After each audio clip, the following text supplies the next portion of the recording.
Welcome to Fantastic Vision. Please subscribe us before you watch today's video.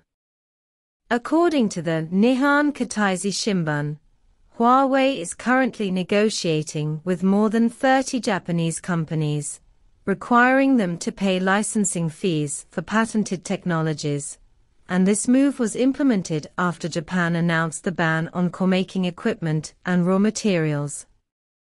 There is a certain connection. Japan has officially announced that it will implement new regulations on July 23, involving the shipment of 23 items of equipment and raw materials, and the scope of restrictions has directly dropped to 45 nanometers. The British media also gave a response. It is more ruthless than the United States. Obviously, this is Japan's bargaining chip in exchange for freedom. The chip rules implemented by the United States have been betrayed by teammates. American companies are not willing to give up the Chinese market at all. It lost 80% of the global semiconductor market, and was hit by the United States as a result. But even so, the background of Japanese companies in the chip field still exists. It is reported that at least 14 of the 19 key auxiliary materials for car making come from Japan. Once the new regulations are implemented, the development of China's semiconductor industry will inevitably form a certain pressure. Without these key auxiliary materials, the lithography machine is just scrap iron, and it cannot be independently developed in the short term. Japanese companies are highly dependent on the Chinese market, and have always cooperated with Huawei quite harmoniously. For high-quality partners, Huawei has no habit of charging patent fees, but this time is different. Facing the aggressiveness of Japan, Huawei chose to take action. What excuse can Kishida Fumio find this time? Huawei launched peer-to-peer countermeasures. It is reported that Huawei's collection of patent fees affects a wide range of people. From a small company with a few employees to a large company with 100 employees, they have received corresponding notices. The range involved includes manufacturers of wireless communication module components and other companies.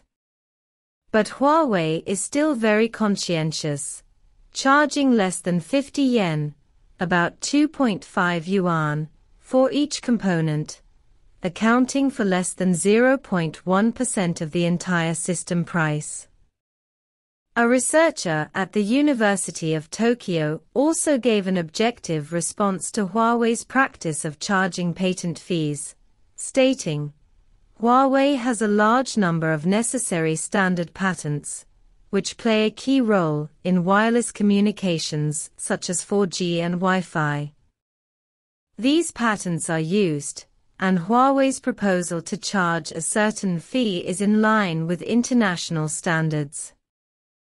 Huawei is one of the companies with the largest number of patents in the communications field.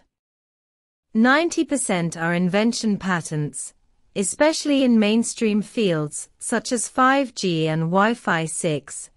It is difficult to match the opponents in the market. Under the aggressiveness of the United States, Huawei announced in March 2021 that it would no longer provide free use of patents, and that it would charge no more than $2.50 for a single 5G mobile phone. The cost does not exceed $1.2 billion, but obviously this does not include the part of patent exchange with companies such as Qualcomm. After the supply of chips was interrupted, Huawei's mobile phone business with the largest revenue was trapped, and the revenue loss reached a level of 100 billion. Now the domestic supply chain has just improved, and this year's mobile phone shipments have also increased from 37 million to 40 million. 10,000. Japan has upgraded the shipment of core-making equipment. Renjing Fei naturally cannot tolerate it. Of course, from an international perspective, licensing fees must be paid for the use of technical patents. This is not an act of retaliation, but it is uncomfortable for these Japanese companies. It is obviously a technological game between China and the United States. But because of Japan's wrong choice, it has to bear the risk of losing the Chinese market, and at the same time it has to pay a lot of extra expenses. Faced with the patent fee negotiation issued by Huawei, Japan issued a warning. According to the content of the patent contract, there is a risk of data leakage during the process of authorizing the communication module. To put it simply, using Huawei technology, there is a so-called security risk. I have to say that it is really the follower of the United States, even the reason is exactly the same. Can Huawei normally collect patent fees? For the entire 5G field at present, Huawei is the only manufacturer that can provide end-to-end services, and a large number of core patents are also in Huawei's hands.